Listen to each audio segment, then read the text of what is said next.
Bonjour à toutes et à tous, bienvenue dans ce nouvel épisode d'Un jour une ferme, le deuxième épisode.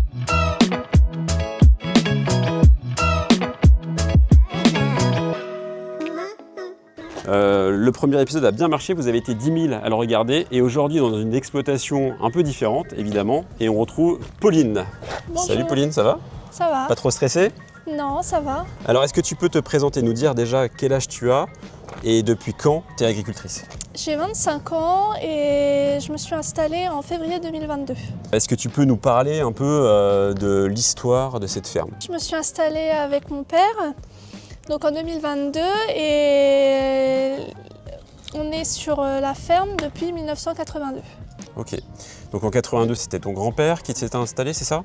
Donc mon grand-père et mon oncle se sont installés en 1982, mon père est arrivé en 1990. Au départ c'était une ferme céréalière avec des bovins et un petit peu de moutons. À partir des années 2000, on a arrêté les bovins et on s'est consacré aux moutons.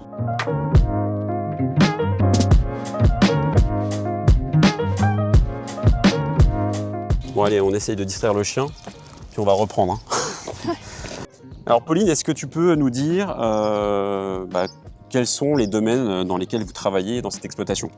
Donc on a un atelier céréales, un atelier ovin et on fait un peu de prestations agricoles. Donc vous avez une ETA, vous allez chez les voisins pour donner un coup de main quoi. C'est ça. Mais vous facturez par contre. Oui. C'est ça l'idée, ok. Vous avez fait quoi concrètement au niveau de la ferme? Vous avez développé des choses en particulier? En 2015, il y a eu un gros incendie sur le bâtiment ovin. La même année, on a perdu mon oncle. Dans un accident sur la ferme? Accident de travail, ouais. Sur la ferme, ok. Ouais, et du coup... ça a un peu remis les choses à plat quoi. Mon père était tout seul pour refaire le bâtiment, et tout gérer. Donc du coup, on a pris un salarié, il a pris un salarié, des apprentis, ça a un peu tourné. Ouais, il a fallu quand même trouver des solutions pour continuer à avancer quoi. Moi, je suis arrivée en 2022. On avait toujours un salarié jusque-là, jusqu'à l'année dernière, où le salarié a décidé de partir. Donc nous, on s'est retrouvés tout seuls et on a décidé de faire évoluer le matériel.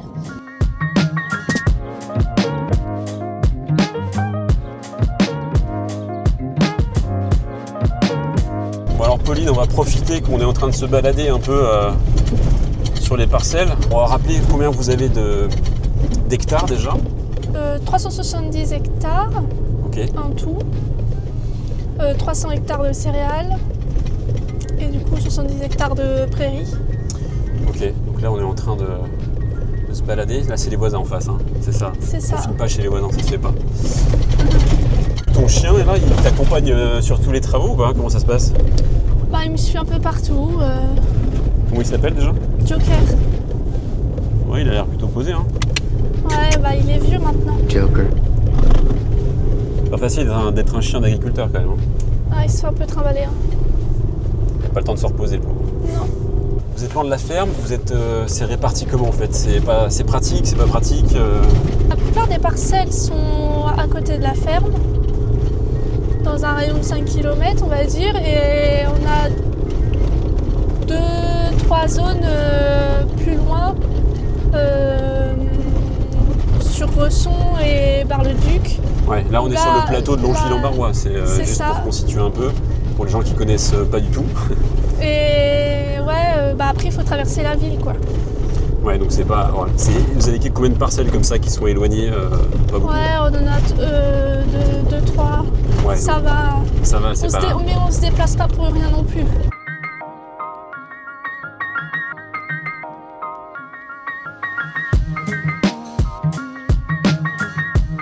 T'es parti pour faire quoi là? Donc là, on va mettre l'azote dans le colza. Ok. Ça va, c'est pas trop ramolli? Là, on est à l'ombre et... Parce qu'avec toute la pluie qu'on a eue récemment là... Ouais, et ça sèche. Ça sèche tout doucement. Ça va aller. Donc là, ça c'est un automoteur que vous avez acheté quand? Il est là depuis l'automne. Donc on a fait tous les traitements de l'hiver avec. Ok. Et là, il débute à l'azote. Donc là, il est tout neuf quoi. tout neuf. Tout neuf, tout neuf. Il y a encore les plastiques sur les sièges. Sur les écrans et sur les sièges. Hein. Ouais. Console Raven, hein, comme on en vend chez nous. Hein. Ouais. C'est ce qui équipe les cases. Et ça va, c'est pas trop stressant de conduire un truc aussi gros? Bah là, je débute, donc je suis pas encore hyper à l'aise, mais ça se prend en main bien quand même. Hein. Donc la rampe, elle fait combien là? 36 mètres. 36 mètres, ok. Donc là, pour l'instant, tu pulvérises pas, tu vas commencer là? C'est ça, vous avez déjà fait là, le tour de la parcelle? Et là, j'y vais. Qu'est-ce qui t'a motivé? J'imagine que forcément, le milieu familial, en ayant un papa déjà agriculteur, ça doit jouer, mais est-ce qu'il n'y a que ça? Bah oui, après, je suis toujours venue à la ferme aider à la moisson. J'ai toujours baigné dedans, en fait. Ouais. Et puis,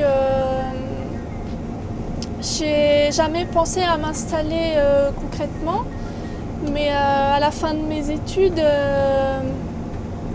j'ai eu l'occasion de reprendre une exploitation. Donc je l'ai repris pour pouvoir m'installer et puis voilà où j'en suis quoi maintenant. Tu voulais pas faire autre chose? Non, en fait j'ai jamais trop su ce que je voulais faire et j'ai toujours bien aimé mais j'ai jamais osé imaginer reprendre parce que ça m'a paru toujours compliqué et ça me faisait peur, j'avais peur de pas trop être à la hauteur de reprendre derrière oui, tout ce que papa il a fait. Ouais, il a peut-être un peu la pression quand même. La pression, de passer derrière, quoi. On voit du monde, puis on en apprend beaucoup quand même. On conduit des gros engins aussi. Ouais, on fait plein de trucs différents. J'en apprends chaque jour quoi, c'est quand même cool. Je m'ennuie pas.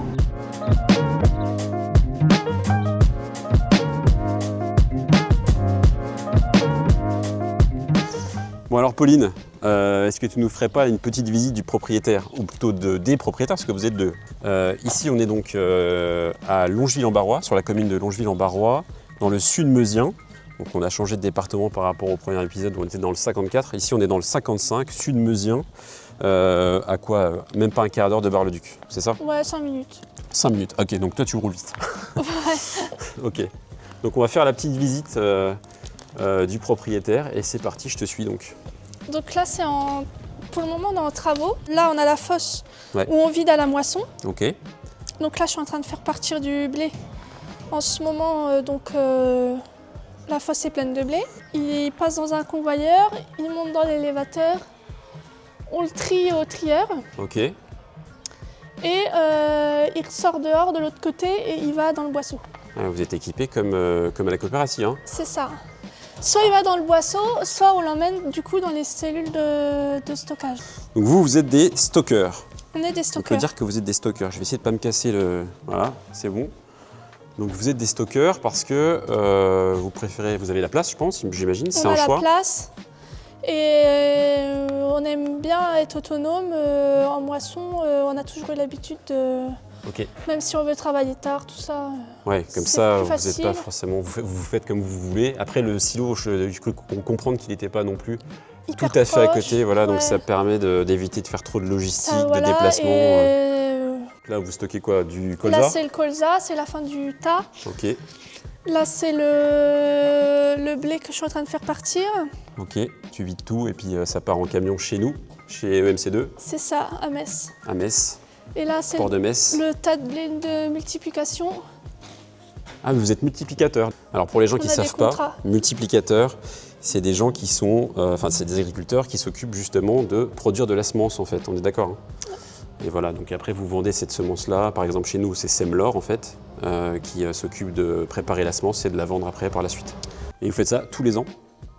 On en a presque tous les ans, ouais. Ok, ok. En tout cas ce bâtiment là, il date un peu celui-ci, non? Celui-là, il est d'origine. Ouais. Quand ils sont arrivés, il était déjà là. Ok. Mais il a bien changé depuis le temps. Parce qu'avant, donc là on est en travaux, on a tout refait. Depuis cette année, on a mis des éléments pour faire des cases en long, comme ça. D'accord. Avant c'était plus des cellules, c'était différent. Et par praticité et par simplicité, on a préféré refaire des cellules à plat. Ok. Ventilées. Bon, le John Deere, voilà, on n'en parle pas, mais nous, on n'est pas fans. Hein.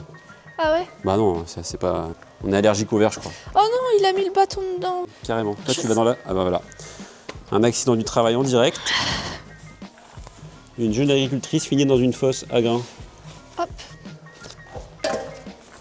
Ça va aller? Vous en êtes ou pas? Oh, ça va aller. Sinon, tu me dis. Je t'aide? Ok. Hop. Quand on est agricultrice, on se débrouille toute seule. C'est ça. Il faut s'habituer. Exactement. Alors, ok. Alors, ce qui est bien, c'est que la ferme est là. Et je vois qu'il y a des maisons, en fait. Ouais. Ça, c'est plutôt cool, non? Vous êtes sur place Bah, nous, on habite là. Ouais, donc ça, c'est ta maison. Je la montre de loin. Toi, t'habites là. Et l'autre maison qui est là-bas? C'était la maison de mon oncle, Ouais. qui est du coup maintenant louée D'accord. à d'autres agriculteurs, donc Oui, ça va. qui sont pas de là, mais franchement, ça va, on est bien. C'est une maison qui date un peu aussi, je pense. Celle-là, elle date de la ferme. Je sais pas ce qu'on veut voir. Le Ah. bâtiment, les Tu nous moutons. montres ce que tu veux. T'en fais combien des moutons? Donc on en a 330 à peu près. Ah oui, juste 330 mètres. 330, ok. À peu près, Ouais, ouais, c'est... plus ou moins. Donc On 330... dit que l'éleveur fait la bête aussi. Donc... C'est vrai. Salut les voisins. On passe par où du coup? Par là? Là, Ok. Je te suis parce que moi je connais pas. Hein. Je ouais. suis jamais venu, mais j'aime bien l'endroit. L'endroit est sympa. Vraiment. En plus il fait beau, on a de la chance. Ça faisait longtemps qu'il faisait pas soleil. Par contre, j'espère qu'on aura assez de lumière. Ils vont peut-être un peu... Avoir peur? Ils vont se mettre en route. Ouais, c'est pas grave. Ça veut dire qu'ils sont contents peut-être. Ouais, moi je sais pas, mais... Voilà, je pense qu'il y a des gens qui vont adorer les petits... Ils sont mignons quand même. Hein. Regardez-moi ça. C'est pour ça que t'aimes bien les moutons? C'est parce que c'est mignon? C'est parce qu'ils étaient déjà là quand je suis arrivée. D'accord. Du coup, j'ai un peu toujours baigné dedans. Par rapport à des vaches, que ce soit des vaches laitières ou de l'engraissement classique, c'est plus compliqué, moins compliqué Je pense que c'est moins contraignant. Ouais, Déjà, pour le lait, ouais, forcément, moi, j'ai pas d'horaire forcément à respecter. ouais. Parce que là, du coup, l'idée, c'est quoi? C'est de faire... Alors, je vais peut-être poser une question bête, mais c'est de faire de la viande, Là, c'est... On est d'accord. Oui, c'est... principalement, pas de lait du tout. Non, Le lait, c'est vraiment parce que les mères nourrissent leurs petits, quoi. C'est tout. ça. Ok. Donc, il y a une autogestion là-dessus. c'est ça. Ouais, ils ont l'air très contents, en tout cas. Là, ils ont déjà un peu plus de 40 jours. Ok. Et qu'est-ce que tu fais de la laine? C'est une question bête. Hein. Et Peut-être. c'est pas une question bête puisqu'on n'en fait rien. Ok. Et on peut rien en faire. Ça se vend plus. Et c'est un problème parce que on la stocke et on peut rien en faire. Et on sait pas quoi en faire finalement. Moi du coup je la mets un peu en première litière. D'accord. Une fois que j'ai fait le fumier, je remets une couche de laine et de la paille dessus. Avec le fumier qui repasse dessus, tout ça, ça pourrit un peu, mais je peux pas tout écouler. Ouais, ok. Et il faut les tondre tous les ans, ça se passe comment? Ça se tond une fois par an. Ok. Une fois par an, donc oui, tu as une sacrée quantité de laine du coup. Ouais, ça fait quelques big bags, ouais. Tu m'étonnes. Et quand c'est comme ça, tu fais appel à quelqu'un pour le faire? Oui, on a des tondeurs. D'accord. Parce Ils font que- ça en une journée, 2 journées On les tond pas tous en même temps. Nous, on les tond juste avant l'agnelage. À peu Ok. près au jour du terme, on tond les brebis. Ok. Donc en général, c'est en hiver le 15 décembre. Et puis au printemps, pareil. Et là, je vois un petit poste de... C'est pour faire quoi tout ça là? Ça, c'est l'ordinateur. Ah oui, là c'est carrément la tablette et tout quoi. Il est peut-être pas Faut un allumé. clavier adapté. Non, non, mais t'es pas obligé de l'allumer, mais du coup c'est votre poste C'est, pour faire quoi du coup? ça nous permet d'enregistrer toutes les brebis qui font agneaux avec leurs agneaux. Parce que là je vois qu'il y a des nourrisseurs déjà un peu, on dirait, artisanaux. Est-ce Oui. que tu peux m'en dire un peu plus? Parce qu'il y a peut-être des gens qui font des moutons ou qui s'intéressent à ça et qui ont peut-être jamais vu ça d'ailleurs. Donc en fait, c'est des nourrisseurs automatiques. Donc dans la partie du haut, on stocke le grain, les granulés, tout ça. Ok. Et après moi, je distribue un peu comme je veux. Ça se fait automatiquement. Ok. Et du coup, quand tu les as remplis, tu as une autonomie pardon, de combien de temps en fait? Parce que... Ça dépend de combien je leur donne, ça dépend... Ok, mais t'es tranquille quelques temps quand même? Je suis tranquille quelques temps, je les remplis pas tous les jours. Ça te permet toi d'avoir du temps pour faire le reste quoi? En fait, ça me gagne énormément de temps quand même. Parce que là, en 5 minutes, j'ai nourri toute la bergerie. Ah oui, d'accord, ok. En même pas 5 minutes, il fait tout seul. Ok. Donc ça me gagne du temps. C'est ça que j'aime bien avec les agriculteurs, c'est que vous avez tendance à optimiser pour gagner, enfin, pas forcément gagner du temps, mais peut-être pas en perdre en tout cas. Ouais. Et donc là, tu as des nourrisseurs dans chaque endroit? Dans chaque endroit, et j'en ai donc là, ceux-là. Ouais. Il y a une petite jupe en bois. Ouais. C'est pour les agneaux. D'accord. Donc en fait, là, il n'y a que les agneaux qui peuvent aller manger dedans. Ok. Et ceux-là, ils sont équipés de capteurs, Ouais. de capteurs de lumière, qui, en fait, toutes les 15 minutes, ils regardent s'ils voient de la lumière, ils redistribuent tout seuls. D'accord, ok. Donc les agneaux, ils ont en permanence du grain. Donc c'est ton père qui a mis ça en place? Oui. Ouais, donc c'est quand même hyper pratique. Et j'ai vu qu'il y a une petite grue là-haut. Ouais. Ça correspond à quoi? Eh ben, je m'en sers pour tout, puisque ça fait la paille, le foin, c'est avec ça que je remplis les nourrisseurs aussi. D'accord. Le fumier, je fais tout avec en fait. Ça remplace un télescopique. Tu vois là, on voit l'ancien bâtiment en fait. Il était large comme ça. Ah oui, d'accord. Et là, on était à l'étage. Ok, ok. Là, c'est... En tout cas, on a une vue, on voit bien. Sacrée bergerie. Hein. Et donc ce bâtiment, il est assez récent aussi? Il est 2016, la fin de la construction. J'ai vu d'ailleurs là en bas qu'on gardait les anciennes voitures. Hein. Ouais. Celle-là, elle est... Celle-là, elle n'a pas bougé depuis un moment. Prends la poussière celle-là. Hein. Ouais. Tous les jours, tu passes combien de temps dans ta bergerie? Si tu devais quantifier le temps? Ça dépend un peu. Quand là, j'ai terminé depuis un moment. Y a les agneaux, ils se gèrent tout seuls. Donc je passe peut-être une heure en tout, le temps de faire bien le tour, de remettre le foin, de pailler, tout ça. Ouais, Ça 1 heure par jour quoi. 1 heure le matin et le soir, vu que je distribue juste à manger, il n'y en a pas pour longtemps.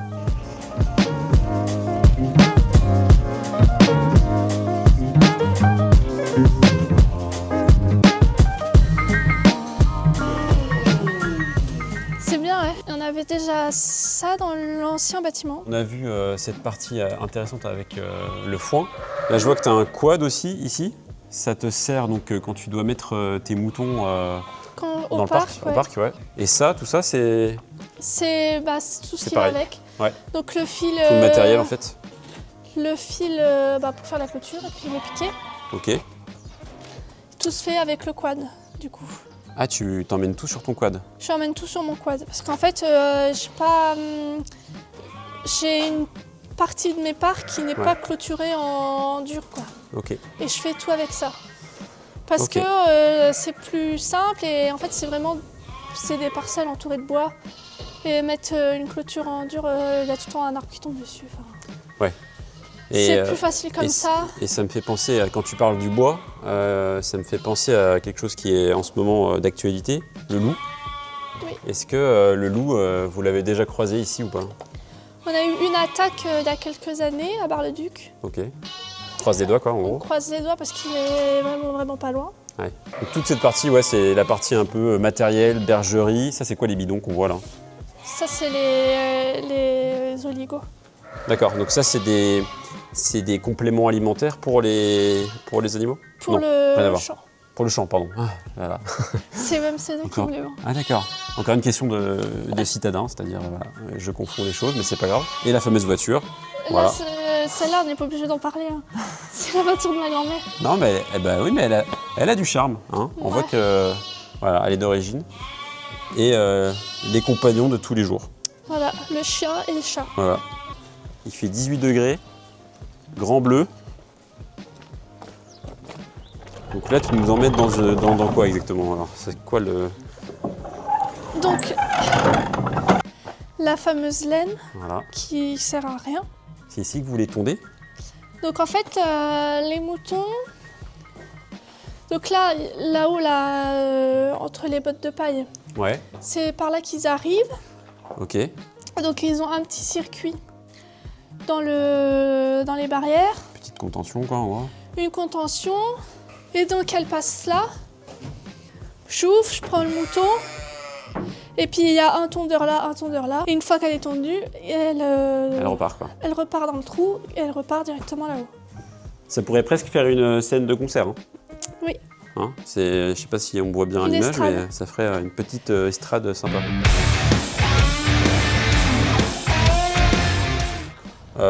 Tous les ans, ça se passe comment? Tu renouvelles ton cheptel tous les combien de temps à peu près? Enfin, je sais pas, par exemple tous les mois ça part ou comment ça se passe en fait? Du coup c'est par période. Parce que je sais que tu les vends, enfin tu travailles avec EMC de élevage, voilà, qui est la partie élevage de la coopérative. Ils partent en fonction de leur poids, donc D'accord. ça s'étale un peu. Et du coup non, pas toute l'année, c'est quelques mois dans l'année. D'accord, ok. Et il y en a à peu près, à l'année on en fait à peu près 500. On en gare entre 30 et 50 chaque année. Et qui c'est qui détermine? Enfin, c'est le poids, oui, mais est-ce que du coup les techniciens de MC2 ils viennent aussi checker un peu pour voir si c'est c'est eux ok? qui. Donc nous on fait déjà un pré-tri. Ok. En triant déjà les plus gros. Et après le technicien MC2 il vient, il les touche tous. Ah oui, d'accord. Et il note ce qu'il veut.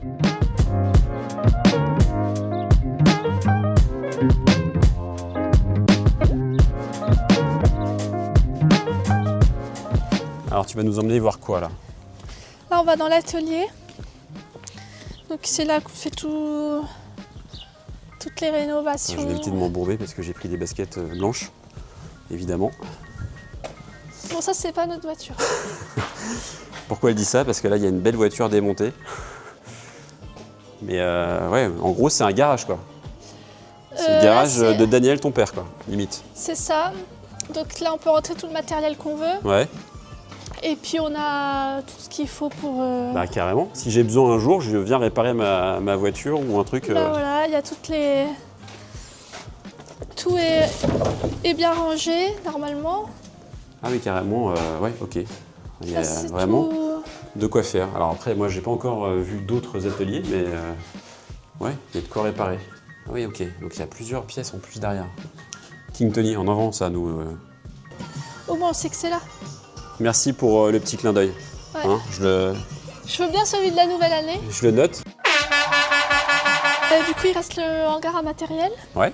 On a du CAS, on a du CLAS, on Il y a un a très du gros John casque, Deere. hein. Il date de quand celui-là? Il n'est pas tout jeune, mais Non, il a déjà quelques années. il est mastoc quand même. Hein.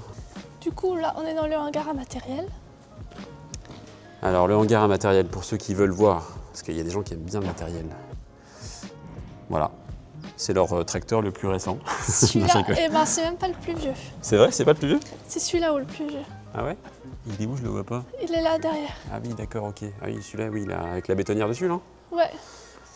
Donc Celui-là. un vieux Renault, mais qui fait le taf, à mon avis, non? Qui fait très bien le taf. Ouais. Tu l'utilises, toi? Moi, non. Il Parce que démarre pas à j'arrive chaque pas à fois, le je suis sûr. démarrer. Ouais, c'est ça. La trémie Amazon avec le sémoir. Donc Ouais. trémie avant, Et le semoir là-bas. sémoir. Ouais. Donc ça fait partie des investissements qu'on a fait cette année, enfin l'année dernière, Ouais. suite des départs de notre salarié, Ok. pour nous permettre d'aller plus vite au SMI. Ça, vous l'utilisez pour le TA ou pas? Non? Vous faites du SMI pour Oui. d'autres personnes? Oui. Ouais, ça vous arrive, ok.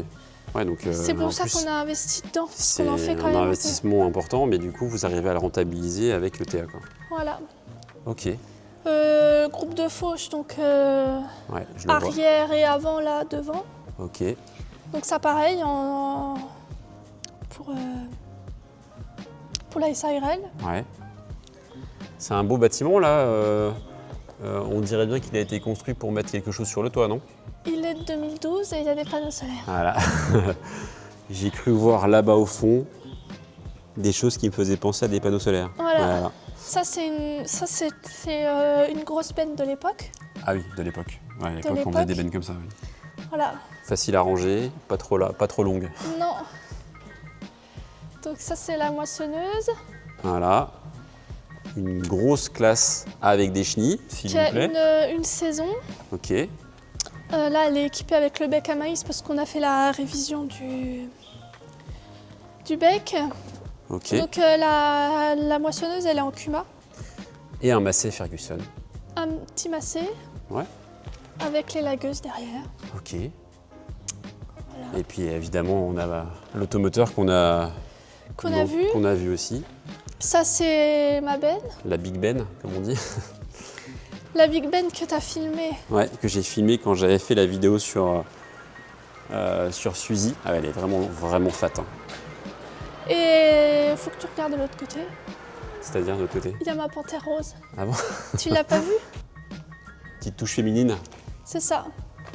Et pourquoi la panthère rose? C'est un choix de leur part ou c'est C'est parce que je la voulais en rose, la benne. Ah d'accord. pour rire, et je lui ai dit ça, et du coup, il m'a mis une panthère rose. Ok. Après, les ronds-points, tu fais comment? Non, après, ça va bien, il y a les essieux et tout ça. Donc les essieux Et sont... en fait, elle se conduit même mieux qu'une autre benne. Bon, celle-là, elle est grosse aussi. Ouais. Mais c'est beaucoup plus confortable et franchement, c'est sécu, quoi. C'était pour la méta. Ah oui, ok. Donc, tu la remplissais d'herbe. on avait beaucoup d'ensilage. De toute façon, on fait beaucoup de moissons. Hein. Ouais. Comme je le disais, on travaille avec tout le monde. Ok. Et on fait la moisson chez tout le monde. Il est un peu cabossé, mais il perd un peu d'huile, mais ça c'est normal. Hein. Oui, mais bon, ça sert toujours en fait un tracteur comme ça. Ouais. La preuve, hein, il a une petite bétonnière à l'arrière. Quand il a besoin de faire un peu de béton, boum, le fameux Puma. Et vous, en termes de, d'un point de vue agronomique, est-ce que vous avez des techniques particulières pour travailler ou pas spécialement? Comment vous faites? Est-ce que vous faites de l'agriculture régénérative? Là, on avait parlé aussi d'agriculture de précision. Pas forcément pour l'instant, de ce que j'ai compris, mais est-ce que après vous avez des techniques spécifiques? Non, peut-être pas? Pas pour le moment. Après, on réfléchit un peu au BIAPI. Ouais. Parce qu'on a des collègues qui sont dedans. Ça tombe bien parce que nous on fait du BIAPI. C'est vrai que l'agriculture de précision, c'est quand même pas mal. Voilà, et puis avec les outils qu'on a maintenant, c'est quand même plus facile. Et en ce qui concerne les cultures, vous implantez quoi ici, Donc, nous, sur ce on plateau? est en rotation blé, orge, colza. Ouais.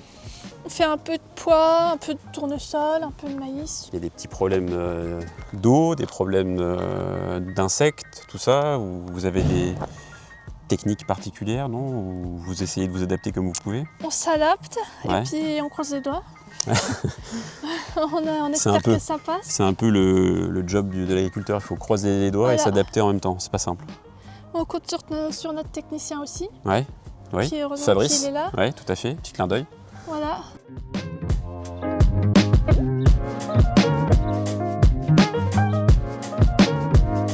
Pauline, autre question quand même, et ça c'est important je trouve d'en parler, en tant que femme et agricultrice pour le coup, est-ce que tu fais face à des défis tout au long de tes journées de travail? C'est sûr que physiquement, je suis moins forte qu'un homme. Il y a des trucs que je peux pas faire. Par exemple, mettre le cardan du broyeur à cailloux. Bon, Ouais. voilà, quand il me faut quelqu'un.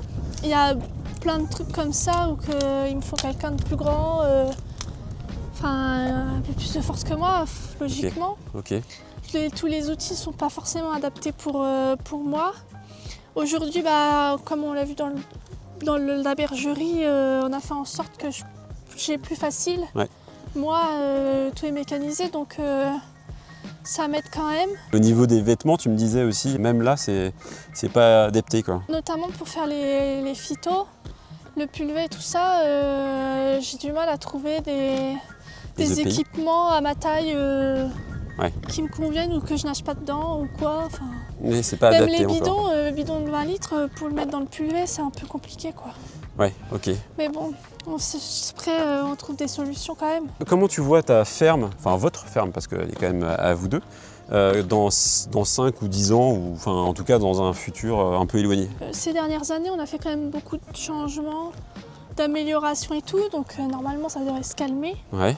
Moi, je vais déjà m'occuper de bien savoir Maîtriser un peu tout le travail. Maîtriser tout le truc, quoi, Ouais. avant d'avoir des autres projets d'évolution, on va dire. Vous avez déjà des panneaux solaires quasiment sur tous les bâtiments. Ouais. Oui, vous avez du bon matériel, vous êtes tranquille pendant un moment. Donc au ça, niveau projet, à part peut-être ce qu'on disait juste avant, l'agriculture de précision pour optimiser un peu, mais sinon en dehors de ça, oui, vous êtes pas mal, quoi. Plutôt de stabiliser et d'être bien assis dans son fauteuil. Moi, je vais essayer de pas tout faire couler déjà. et après, ça, on verra bien. On continue un peu sur une dernière note. Qu'est-ce qui te rend, toi, le plus fier dans ton métier? Bah, c'est déjà de reprendre derrière mon père. Ouais. Voir tout ce qu'il a fait et pouvoir continuer, quoi. Qu'il n'ait pas fait tout ça pour rien. Pérenniser en fait tout le travail accompli, quoi. C'est ça, parce qu'elle a quand même beaucoup évolué, la ferme, depuis qu'il est arrivé. Et dernière petite question, et après on clôturera ce deuxième épisode. Est-ce qu'il y a des idées reçues ou des choses, des a priori que tu as déjà entendues sur l'agriculture ou les agriculteurs qui t'énervent un peu ou que tu aimerais un peu recadrer?